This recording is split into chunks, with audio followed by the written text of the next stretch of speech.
हमारे मुआशरे में बहुत सारे लोगों को दीन की समझ बहुत कम होती है और फिर वो अपनी समझ के एतबार से दीनी मसाइल को भी अपने जहन के एतबार से रखने की कोशिश करते हैं। कुर्बानी के दिनों में एक मसला बड़ी तेज़ी के साथ लोगों के दरमियान से निकल कर बाहर आता है और पूछा जाता है, वो ये कि क्या पूरे घर वालों की तरफ से एक ही कुर्बानी कर सकते हैं या नहीं कर सकते हैं। तो आज इसी टॉपिक पर हम आपके सामने ये वीडियो रखने वाले हैं। याद रख लीजिए कि हर बंदे के ज़िम्मे जो फरीज़ा होता है, जो वाजिब होता है, वो उसका अपना जुदा गाना होता है। यानी अलग अलग हर बंदे पर वो फ़र्ज़ होता है, अलग अलग वो चीज़ उस बंदे पर वाजिब होती है। जैसे मिसाल के तौर पर सदक़े फ़ित्र है। अब सदक़े फ़ित्र हर बंदे पर जुदा गाना है। ऐसा नहीं कि घर के एक आदमी की तरफ से आप सदक़े फ़ित्र अदा कर दें तो पूरे घर वालों की तरफ से सदक़े फ़ित्र अदा हो जाएगा, ऐसा तो नहीं है। इसी तरह आप देखिए कि कोई शख्स ख़ानदान का या घर का हज करने चले गया तो क्या वो पूरे ख़ानदान और पूरे घर वालों की तरफ से हज करके आ गया? नहीं, वो उसका अपना जुदा गाना फ़र्ज़ था। अगर घर में या ख़ानदान में किसी और पर फ़र्ज़ है तो उसको भी ज़रूरी है कि वो भी हज के लिए जाए। एक और मिसाल समझ लीजिए कि एक बंदा है, नमाज़ पढ़ता है।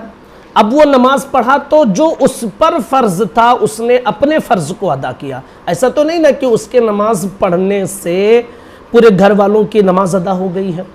अगर किसी ने घर का किसी फ़र्द ने रोज़ा रख लिया तो क्या पूरे घर वालों की तरफ से रोज़ा रखता है? नहीं।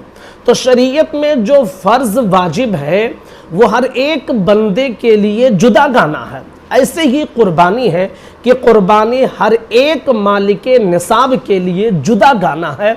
अगर घर में 5 लोग मालिक निसाब हैं तो पाँचों के लिए ये ज़रूरी है कि अपनी तरफ से कुर्बानी करें। 10 लोग मालिक निसाब है तो 10 के लिए ये ज़रूरी है कि अपनी तरफ से कुर्बानी करें। ऐसा नहीं कि घर में अम्मी के नाम से कर लिए या अब्बू के नाम से कर लिए तो बस अब घर के सारे लोगों की तरफ से हो गया, जबकि और भी मालिक निसाब हैं। जो घर में मालिक निसाब, हर एक की तरफ से कुर्बानी करना ये ज़रूरी होता है। ऐसा नहीं कि पूरे ख़ानदान की तरफ से एक कुर्बानी पेश कर लो बस हो जाएगा। अच्छा, इसके हवाले से बहुत सारे लोग ये भी सोचते हैं कि इतने सारे पैसे हम कहाँ से लाएं और बकरे इतने महंगे कैसे ख़रीदें। तो भाई, किसने आपको ये समझा दिया है कि आपको कुर्बानी के लिए बकरा ख़रीदना ही ज़रूरी है? अगर अल्लाह ने आपको इस्तिताअत दी है, आप अपनी तरफ से बकरा ख़रीद कर कुर्बानी में पेश करना चाहते हैं, करिए।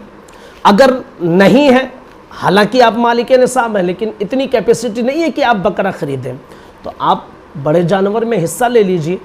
वहाँ तो सस्ते दामों में जो है हिस्से मिल जाते हैं और अपनी तरफ से जो आप पर फ़र्ज़ है उस फरीज़े को ज़रूर अदा कर लीजिए। हमारे लोगों के जहनों में ये बात रहती है कि बकरा कैसे ख़रीदेंगे। भाई, तो बकरा ख़रीदना किसने आप पर ज़रूरी करार दे दिया? बड़े जानवरों में हिस्सा लें और अपनी तरफ से कुर्बानी पेश करें। याद रख लीजिए कि शरीयत के फ़राइज़ हर एक बंदे के ज़िम्मे में अलग अलग फ़र्ज़ हैं।